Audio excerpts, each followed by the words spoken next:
नमस्कार दोस्तों, मोहित स्टडी आई के सेंटर में आपका स्वागत है। आज हम हिंदी पेडागोजी से रिलेटेड जो है इम्पॉर्टेंट 30 क्वेश्चंस देखेंगे जो सीटेट एग्जाम्स के लिए इम्पॉर्टेंट होंगे। ध्यान रखिएगा, जिस तरीके का पेपर जो है सीटेट में देखने को मिलेगा उसी तरीके का पेपर आपको देखने को मिल रहा है। ठीक है, 30 क्वेश्चंस जो है पूरी तरीके से पेडागोजी से रिलेटेड होंगे। हालांकि जो है 15 क्वेश्चंस जो है पैसेज से आते हैं और 15 क्वेश्चन पेडागोजी से, लेकिन आज मैं आपको 30 क्वेश्चंस जो है कंप्लीट पेडागोजी दे रहा हूँ। ठीक है, फिर बाद में जो है आपको मैं डेली पैसेज कराऊंगा। कम से कम मैं 30, पिछली बार मैंने 30 से 35 पैसेज कराए थे, इस बार भी मैं आपको 30 से 35 पैसेज कराऊंगा ताकि आपके जो 15 क्वेश्चन हैं वो बिल्कुल भी गलत नहीं होने चाहिए। ठीक है, तो आइए शुरू करते हैं वीडियो को। वीडियो आखिर तक ज़रूर देखिएगा। कंप्लीट जो है स्टडी मटेरियल है, आपको यहाँ से कंप्लीट नोट्स सब कुछ मिलेगा आपको। आज का वीडियो अच्छा लगे तो प्लीज़ लाइक ज़रूर कर लीजिएगा। कोई भी इशू हो, किसी भी तरीके का कंटेंट में कोई दिक्कत हो, क्वेश्चंस में गलत हो या आपको लग रहा हो कि इसका आंसर कुछ और है, तो आप हमें कमेंट ज़रूर कर सकते हैं, मैं आपका रिप्लाई ज़रूर दूंगा। ठीक है, इस वीडियो को ज़्यादा से ज़्यादा दोस्तों तक भी शेयर कीजिएगा ताकि वो भी इस वीडियो का लाभ ले सके। बिल्कुल सरल भाषा में समझाऊंगा। चैनल को सब्सक्राइब नहीं किया तो प्लीज़ चैनल को भी सब्सक्राइब कर लीजिए। पहला क्वेश्चन जो कि बहुत ही कॉमन सा क्वेश्चन है, ध्यान रखिएगा। एक नैना बच्ची है जो 7 महीने की है, वह जो है अब कुछ इस तरीके की आवाजें निकालती है जिसमें स्वर और व्यंजन सब कुछ मिक्स होते हैं ना। वह किस रूप में संप्रेषित कर रही है, उसकी भाषा का हम क्या नेचर कह सकते हैं, उसकी भाषा का कौन सा प्रकार है, ये पूछा जा रहा है। तो देखिए, एक तो पहली बात ध्यान रखनी है, तो 7 माह का बच्चा है तो वो बोल तो नहीं पाएगा, वो शब्दों को जो है मतलब ऐसे ऐसे नहीं करता। तो इस शब्दों को कहते हैं बबलाना। ध्यान रखिएगा, ये स्वर और व्यंजन मिश्रित शब्द होते हैं जिसे हम कहते हैं बबलाना।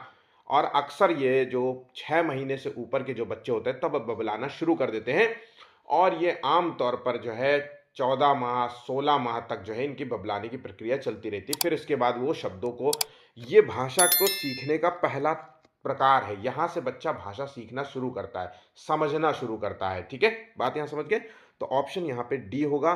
बबलाना शब्द याद रखना, बबलिंग जिसे कहते हैं। ठीक है, चल नेक्स्ट क्वेश्चन है। जब बच्चे अपने आसपास के परिवेश की वस्तुओं, घटनाओं और अवधारणाओं के बारे में पूछना प्रारंभ कर देते हैं तो भाषा का कौन सा प्रकार जो है या प्रकार्य अधिक प्रयोग में लाया जाता है। तो देखिए, बच्चा क्या हो रहा है कि आसपास जो भी घटित हो रहा है उसके बारे में वो आपसे, पेरेंट्स से, दादा दादी, नाना नानी, जिस जो भी उसके घर के सदस्य होते हैं उनसे वो पूछना प्रारंभ कर देते हैं। तो ये जो भाषा का प्रकार होता है ये क्या होता है? तो इसका सही आंसर होगा, देखिए, सूचनात्मक होगा नहीं। इसे सूचनात्मक नहीं कहेंगे, कल्पनाशीलता नहीं कहेंगे, निरंतर नहीं कहेंगे, ये खोजबीन परक जो है प्रकार कहलाएगा। ऑप्शन यहाँ पे बी इसका सही जवाब होगा। ठीक है, नेक्स्ट क्वेश्चन है। किसके द्वारा प्रस्तावित किया गया है कि बच्चे भाषा सीखने के लिए अनुकलन और समायोजन, इन दो चीजों का प्रयोग करते हैं? तो ध्यान रखिएगा, अनुकलन और समायोजन, एकोमोडेशन, एसिमिलेशन, ये जो दो शब्द हैं ये भाषा सीखने के शब्द हैं, और ये दिया गया था किसके द्वारा? जीन पियाजे के द्वारा दिया गया था। ठीक है, तो यहाँ ध्यान रखिएगा, अनुकलन और समायोजन जो चीज़ों का प्रयोग हुआ था वो भाषा संदर्भ में, है ना, वो जीन पियाजे। भाषा संदर्भ ही नहीं है, लर्निंग के संदर्भ में है। तो यहाँ पे एक भाषा संदर्भ लिख दिया है, भाषा सीखने के संदर्भ। कुछ अधिगम संदर्भ में लिख देता तो भी आंसर यही रहता। ठीक है, तो ध्यान रखिएगा, ये क्वेश्चन आपको सीडीपी में भी देखने को मिलेगा, मैथ पेडागोजी में भी देखने को मिलेगा। ठीक है, जीन प्याजे जब भी दिमाग में आए तो आपको अनुकूलन और समायोजन शब्द याद रखना है। चलिए, भाषा अधिगम में बोधगम्य निवेश का क्या अर्थ होता है? तो बोधगम्य निवेश का क्या अर्थ होता है? तो चौथे का आंसर है, देखिए देखिए, बच्चों का लक्ष्य, बोधगम्य निवेश मतलब होता है लक्ष्य भाषा के अधिकतर अवसर उपलब्ध कराना नहीं। लक्ष्य भाषा का मतलब होता है टारगेट भाषा। टारगेट भाषा, आप क्या टारगेट कर रहे हैं, कौन सी भाषा आप सीखना चाहते हैं, इसकी बात हो रही है। तो यहां पे इसका आंसर नहीं होगा। ठीक है, कहानी सुनाने के माध्यम से भाषा अधिगम को रोचक बनाना या फिर दीवारों पर बच्चों की रचनाएं प्रदर्शित करना। तो जो आंसर निकल के आएगा वो है ऑप्शन ए, बच्चों को ऐसी ऐसी जो है भाषाएं या अवसर उपलब्ध कराना जो उनकी भाषा के एक स्तर ऊपर हो। ठीक है, तो ध्यान रखिएगा, ये जो बोधगम्य निवेश की बात हो रही है, ये सिद्धांत दिया गया था स्टीफन, माफ कीजिएगा एक सेकेंड, फिर से लिखता हूं। ये दिया गया था स्टीफन क्रैशन ने, ध्यान रखिएगा, ये नोट कर लेना। और इनका जो थ्योरी थी वो I+1 दिया था इन्होंने, नोट कर लीजिए, I+1। तो I जो होता है वो आज के वर्तमान भाषाई स्तर को दर्शाता है, I जो है वर्तमान स्तर को दर्शाता है, और 1 जो है, +1 जो है, ये उसके आगे के स्तर को दर्शाता है। तो वही चीज यहाँ पे कही गई, भाषा के एक स्तर ऊपर जो है भाषाई जो है अवसर उपलब्ध कराना। आंसर हो गया ऑप्शन ए। बिल्कुल ये शब्द याद रखना, और जो मैंने I+1 का फॉर्मूला दिया है ये आप याद रखिएगा, एग्जाम में आपसे क्वेश्चन गलत नहीं होगा, ठीक है। और स्टीफन क्रैशन का नाम भी याद रखना, ये 3 बातें आपको याद रखनी है। चलिए, भाषा को सर्वोत्तम तरीके से कैसे सीख सकते हैं। अब भैया देखिए, भाषा को आप अगर बेस्ट तरीके से सीखना चाहते हैं तो पृथकता लानी होगी, या वर्णक्रम में जैसे काखा गागा अंगा, पृथकता मतलब चीजों को, शब्दों को अलग कर लेना, या फिर वर्णक्रम में भी काखा गागा अंगा बस जान लिया तो क्या भाषा का सर्वोच्च तरीका सीख लिया। या फिर जब शब्द एक एक करके प्रस्तुत किए जाएं, कि अभी जो है आप एक शब्द का जो है अर्थ समझें, फिर कल एक शब्द ऐसा, या फिर जो है आप भाषा को संदर्भ, कॉन्टेक्स्ट के रूप में सीखें। देखिए, जब बच्चे जो है वाक्यों, शब्दों को कहानी, गतिविधियों या वार्तालाप, बातचीत से सीखते हैं तो उनका अर्थ जो है बच्चा बहुत आसानी से समझ पाता है। तो यहाँ पे भाषा सीखने के लिए अगर हम फॉर्मूला दें कोई, जो कि मैंने इजाद किया है, कि भाषा के लिए ज़रूरी है संदर्भ, ठीक है, मीनिंगफुल संदर्भ होना चाहिए, ठीक है, कहानी, गतिविधि, या आप उनसे बातचीत करिए, ये संदर्भ। फिर उसके बाद जो है संवाद, संदर्भ अर्थपूर्ण, अर्थपूर्ण जो है अर्थपूर्ण मीनिंग जो होती है, और उसके बाद संवाद, और फिर उसके बाद बच्चे का साथ आता है अनुभव। ये 3 चीजें मिलती हैं तब बच्चा एक भाषा सीखने में मतलब बेहतर हो पाता है, ठीक है। तो अनुभव, इसलिए बच्चों को, अनुभव का मतलब होता है बच्चों के साथ आप आइडिया शेयर करिए, बातचीत करिए, उसके भी बातचीत को सुनिए। तो जितना ज़्यादा आप बच्चे से बातचीत करेंगे, बच्चा भाषा का प्रयोग भी बहुत अच्छे तरीके से करेगा, ठीक है। संवाद भी उसी के अंतर्गत आता है, जब भाषा, भाई संवाद करेंगे तो कुछ ना कुछ अनुभव लेगा, अनुभव का उन शब्दों का प्रयोग कहाँ करना है वो चीज़ें सीखेगा। बात यहाँ समझ गए। 6वां क्वेश्चन है, भाषा शिक्षण है। अब भाषा शिक्षण क्या है? यह जानना कि बच्चा पढ़ना लिखना कैसे सीखता है, या फिर यह जानना कि बच्चों को पढ़ना लिखना कैसे सिखाया जाता है। तो देखिए, भाषा शिक्षण में कैसे सीखना है और कैसे सिखाया जाए, ये दोनों का जानना बहुत जरूरी है, इसलिए ऑप्शन यहां पे सी आंसर सही होगा, ठीक है। एक भाषा टीचर के लिए सर्वाधिक महत्वपूर्ण क्या है? तो एक भाषा शिक्षक के लिए सबसे ज्यादा जरूरी क्या है?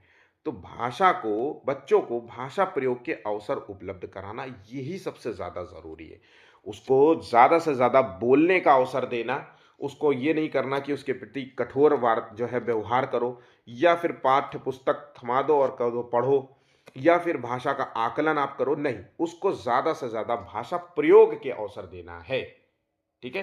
तो ऑप्शन यहां पे ए ज्यादा तर्कसंगत आंसर नजर आएगा, ठीक है। स्किनर के अनुसार क्या है? तो देखिए, स्किनर के अनुसार भाषा जो है सीखना एक अत्यंत जटिल प्रक्रिया है, नहीं, या फिर भाषा जो है अनुकरण द्वारा सीखी जाती है, परिवेश से सीखी जाती है, और अंतः क्रिया से सीखी जाती है। तो 8वें का आंसर होगा, स्किनर का जो है मानना है कि भाषा जो है अनुकरण के द्वारा सीखी जाती है। अनुकरण का मतलब होता है, अनुकरण का मतलब होता है इमिटेशन। ध्यान रखिएगा, इस चीज को याद कर लेना।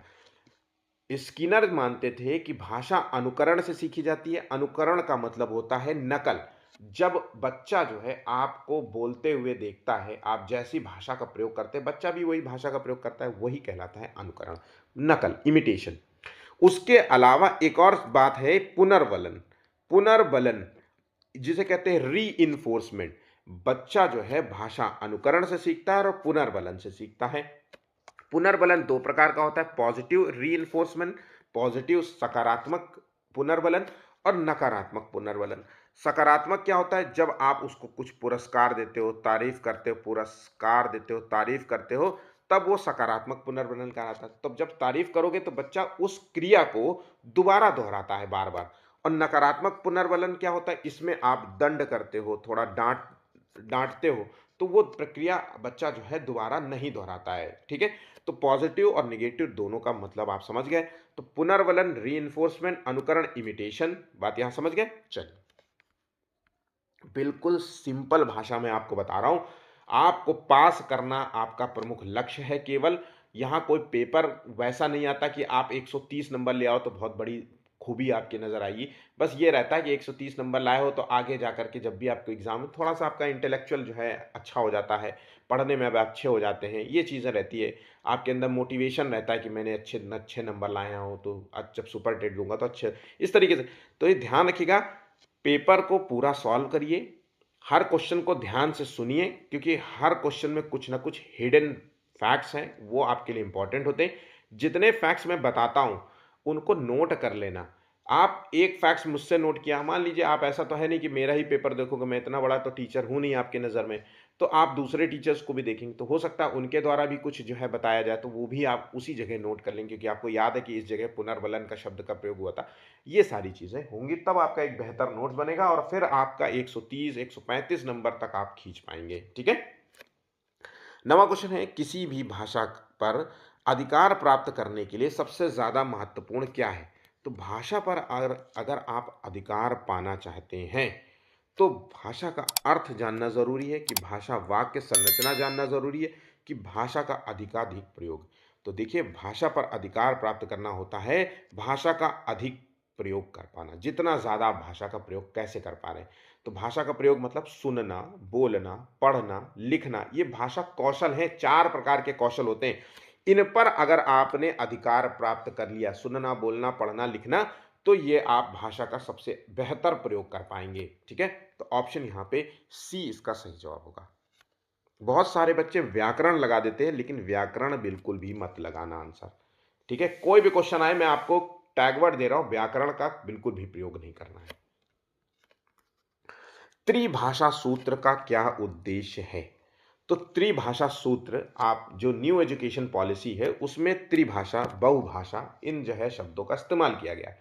तो त्रिभाषा का मतलब है 3 भाषाओं का बोलना, और बहुभाषा मतलब एक से अधिक भाषा का बोलना।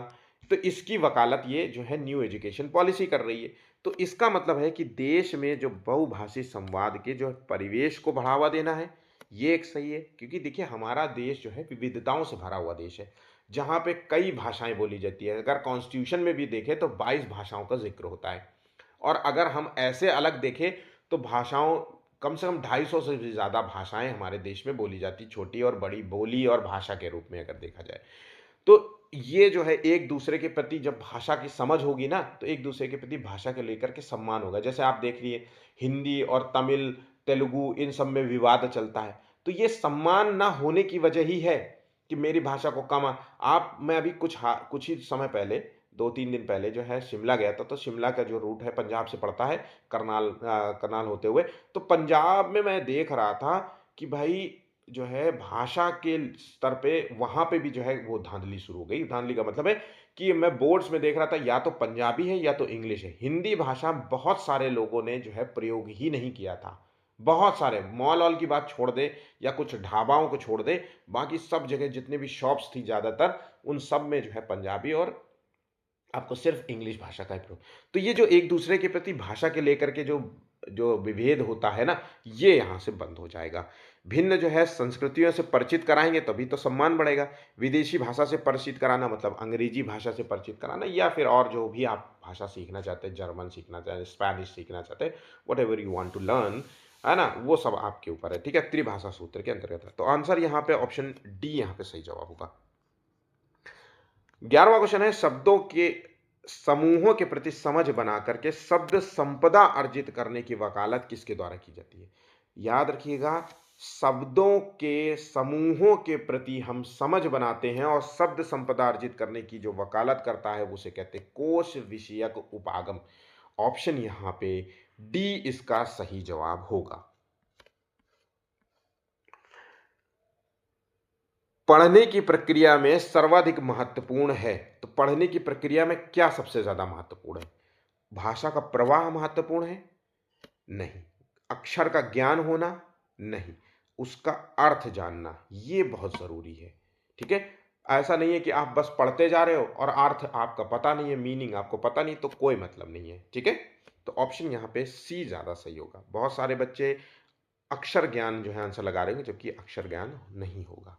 ठीक है, शिक्षार्थी जो है भाषा अर्जित करते हैं कैसे? देखिए, भाषा अर्जन और भाषा अधिगम दो शब्द होंगे जो आपसे अक्सर पूछेगा। कुछ भी पूछ लेगा कि भाषा शिक्षार्थी जो है, शिक्षक जो है, शिक्षार्थी कुछ भी डाल देगा, भाषा अधिगम करते हैं क्या होगा मतलब? भाषा अर्जित करते हैं क्या होगा मतलब? तो भाषा अर्जित का मतलब होता है कि वो भाषा जो आपने स्वाभाविक सीखी है, स्वाभाविक सीखा है, नेचुरल, है ना, मतलब अपने पर्यावरण से सीखा है, जिस माहौल में रहते थे, पले बढ़े, वहाँ की भाषा आपने अर्जित कर ली। तो संरचना विश्लेषण ये भाषा बोलने वालों की संस्कृति के बारे में सीख करके या प्राकृतिक अंतः क्रियात्मक वातावरण में भाषा का प्रयोग करके। तो 13वें का आंसर होगा ऑप्शन यहाँ पे, ऑप्शन डी यहाँ पे सही जवाब होगा। ठीक है, तो स्वाभाविक है। अब जब अधिगम की बात होगी, भाषा अधिगम शब्द होगा, तो वहां पे आपको सीधा याद रखना है कि भाषा नियमों से सीखी है, आपने वो टारगेट भाषा का प्रयोग किया है, मतलब आपने लक्ष्य भाषा सीखी है। आपका क्या लक्ष्य था, कौन सी आप भाषा, जैसे मेरा जो है मैंने अर्जित करी है, मेरी हिंदी भाषा है। मैं भाई कानपुर में रहता हूँ, यूपी का एक शहर है कानपुर, वहाँ पे मैंने अपनी भाषा अर्जित करी है। लेकिन मैंने लक्ष्य भाषा क्या है, मेरी इंग्लिश भी है, क्योंकि मैंने इंजीनियरिंग करी है, फिर मैंने अपनी पीसीएस की तैयारी करी, सिविल्स की तैयारी करी, तो मैंने जो भी भाषा वहाँ से सीखी तो वो वहाँ से अर्जित भाषा होगी। तो वो भाषा होगी अर्जित जहाँ पे हमने नियम सीखे, नियम सीखे, तरीके सीखे, उनका प्रयोग करना सीखा है, ये सारी चीज़ें हैं। ठीक है, लक्ष्य भाषा नियम, दो बातें याद रखना, आपको भूलेगा नहीं, ये लक्ष्य और नियम जो है ये अधिगम में आता है, भाषा अधिगम में आएगा। और जो है भाषा अर्जन जो है वो स्वतः जो है अंतः क्रियात्मक वातावरण में जो है सीखने वाला बात होगा, तो ऑप्शन यहाँ पे डी लगा देंगे। ठीक है, कोई भाषा किसी भी लिपि में लिखी जा सकती, इस कथन का पर आपकी राय क्या है? अब ये क्वेश्चन ध्यान से पढ़ना और ध्यान से इसका आंसर देना। कोई भी भाषा किसी भी लिपि में लिखी जा सकती है, ये बहुत हद हद तक संभव है। ये जरूरी नहीं कि सारी जितनी भी भाषा हैं उसकी अपनी एक लिपि हो। अभी हाल ही में, मतलब 3-4 साल पहले मैंने पढ़ा था कि जो अंडमान निकोबार में एक ऐसी प्रजाति, मतलब प्रजाति कह रहे हैं, आदिवासी जनजाति है जिसकी अपनी एक भाषा है, बहुत संख्या मात्र उसकी 20 से 25 लोग हैं, लेकिन उन भाषा की कोई लिपि नहीं है। वो एक दूसरे लोग उस भाषा को समझ जाते हैं, लेकिन लिपि उसकी नहीं है। तो ये बहुत हद तक संभव है। ये हर भाषा को अपनी लिपि होती है, ये ज़रूरी नहीं हो जाता है। भाषा और लिपि के बीच में सीधा संबंध हो, ये भी ज़रूरी नहीं, ये बिल्कुल संभव नहीं है। नहीं, आंसर हो गया ऑप्शन ए। एक 1.5 से 2.5 वर्ष के बीच के बच्चे की शब्दावलियां 200 से 250 के बीच में होती है, दो शब्दों का उच्चारण तक पहुंचती है, तब इसे क्या कहा जाता है? तो इसे हम नाम देंगे टेलीग्राफिक भाषा। ध्यान रखिएगा, टेलीग्राफिक भाषा में क्या होता है, बच्चा जो है केवल आवश्यक शब्दों का प्रयोग करता है और जो है व्याकरणिक जो है संवाद या व्याकरणिक शब्दों को छोड़ देता है। तो सिर्फ केवल आवश्यक शब्दों को, जहां पे उसकी बात जो है, वो पूरे सेंटेंस नहीं बोलता, वो सेंटेंस नहीं बोलता, वो सिर्फ केवल कुछ 2-4 शब्द मिल जो है बोलता, ताकि आपको समझ में आ जाए कि उसको मम चाहिए, पानी चाहिए, हाँ, मम्मा पानी, बुक्कू, ऐसा कुछ बोलता है ना बच्चा। तो ये टेलीग्राफिक भाषा होती है। ठीक है, आवश्यक केवल शब्दों का, गिने चुने शब्दों का प्रयोग करना। व्याकरणिक रूप में व्याकरण का प्रयोग होता है, व्याकरणिक नियमों के तहत जो है पूरा शब्दावलियों का प्रयोग होता है, पूरा एक सेंटेंस, मुझे मम्मी पानी दे दो, ऐसा कुछ है ना। भाषाई विकास को प्रभावित नहीं करता, तो भाषा विकास को प्रभावित कौन सा ऐसा चीज है जो भाषा विकास को प्रभावित नहीं करती? देखिए, संकोच, अगर आप संकोच करेंगे तो बोलने में संकोच करेंगे तो आपका कहीं ना कहीं कम्युनिकेशन प्रभावित होगा। जितना ज्यादा आप बोलेंगे, लोगों से इंटरेक्ट करेंगे, सामाजिक रूप से बातचीत करेंगे, उतना ही आपकी भाषा डेवलपमेंट बहुत अच्छी होगी। आपकी पर्सनालिटी कैसी है, ये भी भाषा विकास को प्रभावित करती है, लैंग्वेज डेवलपमेंट को प्रभावित करती है। आपका इंटेलिजेंस आईक्यू कितना है, सामान्य है, 90 से 100 के बीच में है, 110 के बीच में है, तो भाषा आपकी कैसी होगी। आपका बुद्धि जो है 75 मंद बुद्धि के स्तर पे हैं आप, तो आपकी भाषा, आप जो है बहुत ज़्यादा जो है प्रभावशील कह रहा हूँ, आप बहुत ही श्रेष्ठ बुद्धि वाले व्यक्ति हैं, जहाँ पे आपका 120 से 140 के बीच में आईक्यू है आपका, तब आपकी भाषा कैसी। तो ये सारी चीज़ें बुद्धि भी भाषा के विकास को प्रभावित करती है। आंसर यहाँ पे मधुर वाणी का जो प्रयोग है वो भाषा विकास को प्रभावित नहीं करेगा। आप बहुत सॉफ्ट बात करते हो, बहुत अच्छे से बात करते हो, धीमे आवाज़ में बात करते हो, आपकी आवाज़ में ही बहुत मधुरता है, तो ये भाषा विकास को प्रभावित नहीं करता। ऑप्शन यहाँ पे डी होगा। जहां राहुल और करुणा के बीच में बातचीत हो रही है, ध्यानपूर्वक से हमें पढ़ना है, उसका उद्देश्य बताना है। राहुल, हेलो, आप कैसे हैं? आपको देखे हुए ज़्यादा समय हो गया है। आप कहाँ थे? करुणा, मैं अच्छी हूँ, शहर के बाहर थी, माता पिता से मिलने गांव गई थी। आप कैसे हैं? आपके माता पिता कैसे हैं? राहुल, वह सब ठीक है, धन्यवाद। तो इस तरीके के जो संप्रेषण हो रहा है, इसको आप क्या देंगे नाम? तो ये सूचनात्मक संप्रेषण तो नहीं होगा, ये अंतः क्रियात्मक संप्रेषण भी नहीं होगा। लेन देन का उद्देश्य, ये अंतः वैयक्तिक संप्रेषण कहलाएगा, जहां पे एक व्यक्ति दूसरे व्यक्ति से संवाद करता है, एक दूसरे से संवाद करते हैं ये लोग, तो अंतः वैयक्तिक संप्रेषण इसको कहेंगे। ठीक है, तो याद रखिएगा, अंतः वैयक्तिक संप्रेषण, जहां एक दूसरे से बातचीत करते हैं, एक दूसरे को भावों को समझने का प्रयास करते हैं कि उसके मन में क्या विचार चल रहा है, उस दूसरा वाला इस अंदर सोचता है ना। ठीक है, निगमन विधि क्या है? तो निगमन विधि, देखिए दो विधियां, निगमन और आगमन, ये दोनों विधियां इजाद की थी अरस्तु ने। तो निगमन विधि की बात करें तो नियम बता करके उदाहरण देना। ठीक है, तो जब यहां पे टीचर क्या करता है, ये टीचर जब पढ़ाता है तो बच्चों को सबसे पहले नियमों की जानकारी देता है, फिर उसके बाद उससे जुड़े हुए उदाहरण देता है, जिसे हम डिडक्टिव मेथड कहते हैं। निगमन विधि को हम डिडक्टिव मेथड कहते हैं, और ये एक शिक्षक जो है, टीचर केंद्रित जो है दृष्टिकोण होता है, जहां पर बच्चों को नियम दे करके अभ्यास कराया जाता है। तो ऑप्शन यहाँ पे ए सही जवाब होगा। बड़ी कक्षाओं में जो है ये विधि काम करती है, छोटी कक्षाओं में जो है ये विधि काम नहीं करती, क्योंकि छोटी कक्षाओं के लिए जो विधि आती है वो है आगमन विधि। आगमन विधि जिसे कहते हैं इंडक्टिव मेथड, और इंडक्टिव मेथड में पहले बच्चे को हम उदाहरण देते हैं, फिर उसके बाद उससे जुड़े हुए नियम बताते हैं। ठीक है, तो ये बच्चा जो है, ये जो विधि हो गई, ये चाइल्ड जो है सेंटर्ड जो है मेथड कहलाएगा, CCM जिसे कहेंगे, और ये जो है टीचर जो है सेंटर्ड मेथड कहलाएगा। ठीक है,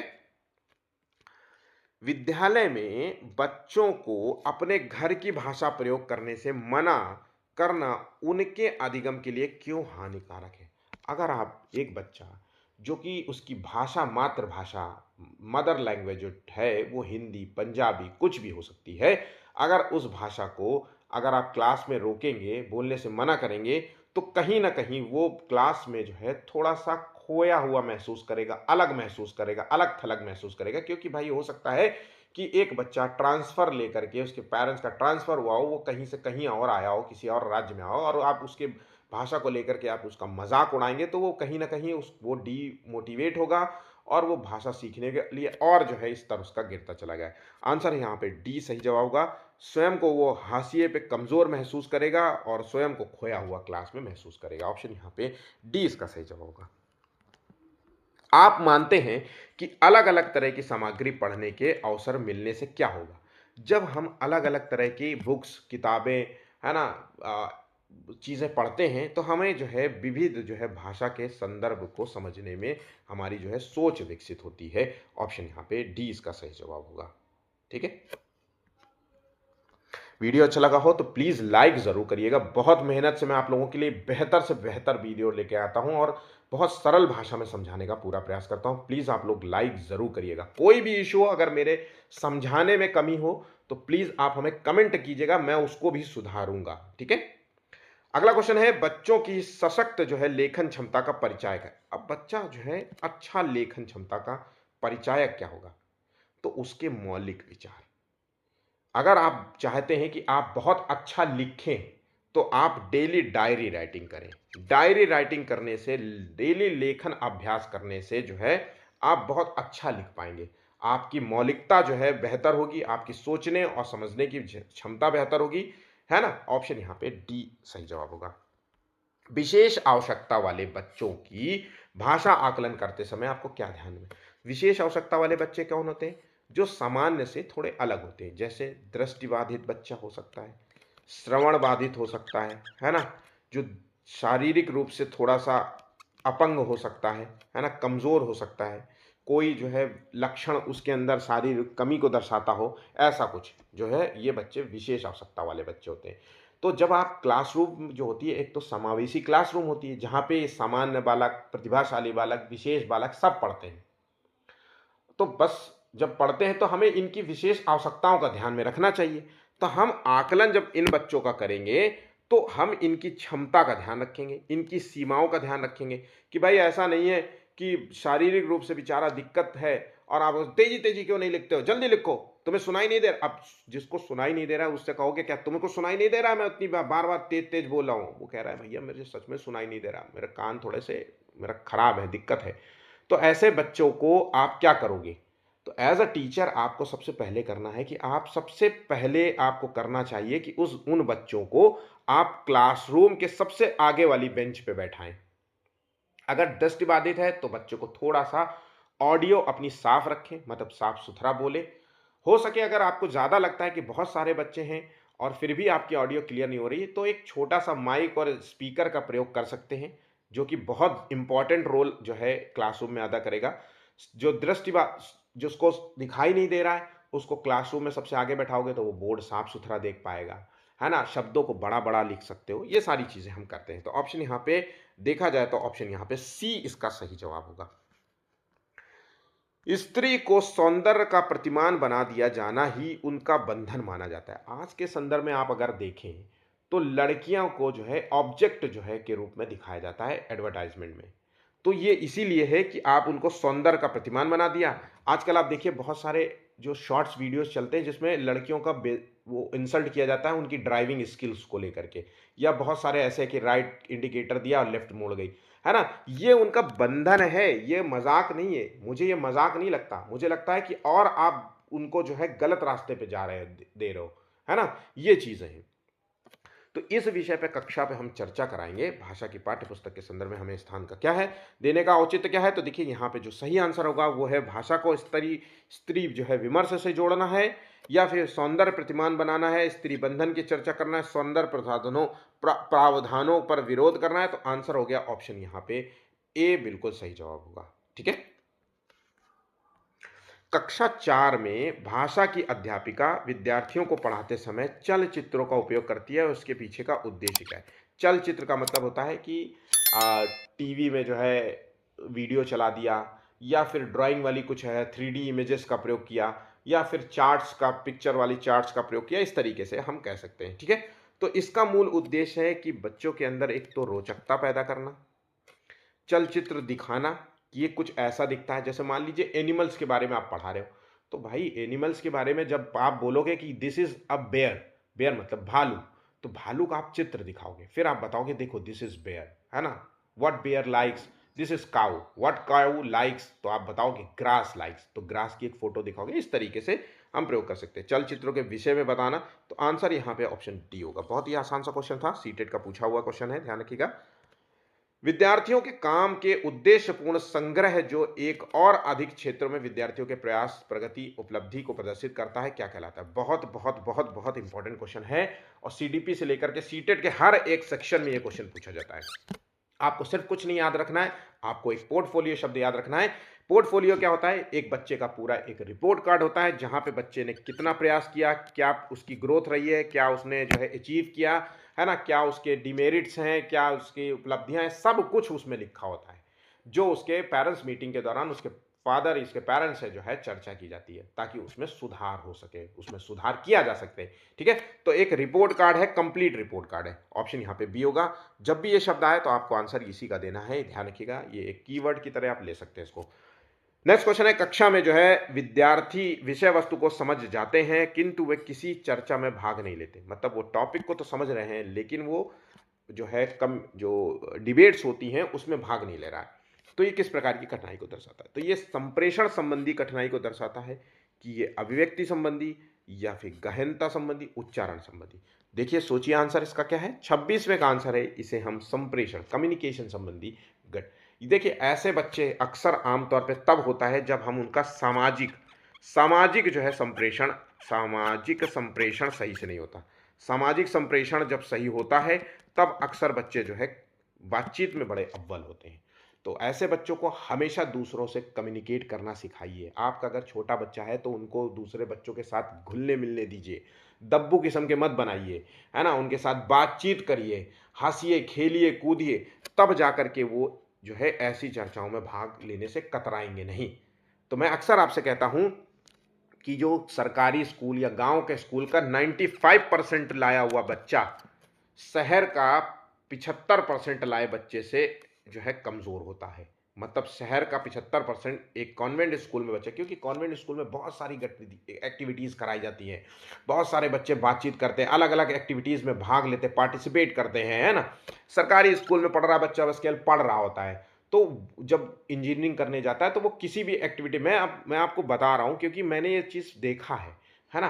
कि मेरे कई जो है मित्र जो है बातचीत करने में बिल्कुल जो है वो करते, जैसे ही जो है स्पीच देने की बात आती थी या 4 शब्द बोलने की बात आती तो वो भी नहीं बता पाते, बोलते थे कि अरे, अरे! छोड़ो, छोड़ो। आंसर भी क्लास में नहीं देते थे, ठीक है? तो ये चीज़ें होती हैं, तो ये संप्रेषण संबंधी जो है कठिनाई होती है, ठीक है? 8वीं कक्षा में पढ़ने वाली रूबीना लिखने में बेहद कठिनाई में, तो यहाँ पे देखिए ध्यान रखने वाली बात है कि ये एक लेखन संबंधी कठिनाई को दर्शा रहा है और ये दर्शाई जो लेखन संबंधी होता है इसे कहते हैं डिस्ग्राफिया। डिसलेक्सिया जो होती है ये पठन संबंधी विकार होता है जहाँ पे बच्चा पढ़ने में दिक्कत होती है, लेखन में मतलब बी को डी लिख देगा, शब्दों को उल्टा लिखेगा, है ना? इस तरीके से होता है, बहुत ही भद्दी जो है उसकी हैंड राइटिंग होगी, तो ये लेखन संबंधी। ये समय के साथ जैसे-जैसे उसकी फिज़िकल मोटर स्किल्स जो है डेवलप होती है, fine motor skills, gross motor skills जैसे उँगलियों का, हाथों का मसल्स का जो ग्रोथ होती है, मसल्स मजबूत होंगे, अपने आप वो है उसका लेखन ये जो ग्राफिया होता है, डिस्ग्राफिया ये सही हो जाता है, ठीक है? यदि आपकी कक्षा में दृष्टिबाधित बच्चे हैं तो आप क्या करेंगे? तो भाई देखिए, अगर आपकी क्लास में दृष्टिबाधित बच्चे हैं तो आप पढ़ने के उपयुक्त साधन देंगे या फिर सभी बच्चों से अलग गतिविधि देंगे या उसे कम गतिविधि कराएंगे या विशेष सहानुभूति। सहानुभूति की ज़रूरत नहीं है उनको। उनको ज़रूरत है, अगर दृष्टिबाधित है तो उनको आप क्या करिए कि बहुत ज़्यादा से ज़्यादा साधन जो है उनको उपलब्ध कराइए, पढ़ने के अलग अलग जो है तरीके अपना दिए, ठीक है? तो ऑप्शन यहाँ पे ए सही जवाब होगा। जो ऑटिज्म होता है जिसे कहते हैं स्वालीन विकार, ऑटिज्म डिसऑर्डर में बच्चा क्या करता है? तो ऑटिज्म डिसऑर्डर का बच्चा यही होता है कि वो सामाजिक अंतःक्रिया करने में उसको बड़ा दिक्कत होती है। वो आपसे बातचीत नहीं करेगा, चुपचाप अपने कमरे में रहेगा, बातचीत करने भी आएगा तो 2-4 शब्द बोल करके चुपचाप चला जाएगा। बहुत ज़्यादा जो है चिढ़ जाता है, एकदम से किसी रंग को लेकर के या किसी शोर साउंड को लेकर के, है ना? उसको दिक्कत होती है। तो सामाजिक अंतःक्रिया और सामाजिक संप्रेषण में उसको कठिनाई का अनुभव होता है। ऑप्शन यहाँ पे बी होगा, ठीक है? रागिनी जो है हमेशा हैंडपंप को चापाकाल बोलती है। मतलब एक बच्ची है जो किसी एक शब्द के लिए दूसरा शब्द का इस्तेमाल करती है। पूरी क्लास जो है हैंडपंप बोलती है लेकिन वो चापाकाल बोलती है। तो एक टीचर के रूप में आप क्या करेंगे? तो टीचर के रूप में आपको वही करना है। आपको बच्चों को दूसरे शब्द के बारे में जानकारी देनी है कि भैया देखो, हैंडपंप को चापाकाल भी बोलते हैं, है ना? जैसे कि नल को टैप बोलते हैं, ऐसे बताओगे ना तो हिंदी वाले को इंग्लिश शब्द का ज्ञान कराओगे, इंग्लिश वाले को हिंदी शब्द का ज्ञान कराओगे। और भी जो भी क्लासरूम में आपको लगता है कि आपके क्लासरूम में पंजाबी बच्चा है तो उसको पंजाबी शब्द का भी ज्ञान कराएंगे। ये आपको करना पड़ेगा, ये आपके लिए ज़रूर, आपको बेशक अगर ना भी आता हो तो आपको सीखना चाहिए, है ना? तो याद रखिएगा, रागिनी को समझाएंगे नहीं, संपूर्ण कक्षा को बताएंगे कि हैंडपंप को चापाकाल भी कहा जाता है। तो कुछ इस प्रकार के आपको एग्जाम में क्वेश्चंस देखने को मिलेंगे। मैं मोहित चक्रवेश आज आप के लिए जो हिंदी पेडागोजी का पेपर है वो यहाँ पे कंप्लीट हो जाता है। वीडियो अच्छा लगा हो तो प्लीज़ वीडियो को लाइक शेयर कर लीजिएगा, शेयर और चैनल को सब्सक्राइब नहीं किया तो प्लीज़ चैनल को भी सब्सक्राइब कर लीजिएगा। धन्यवाद।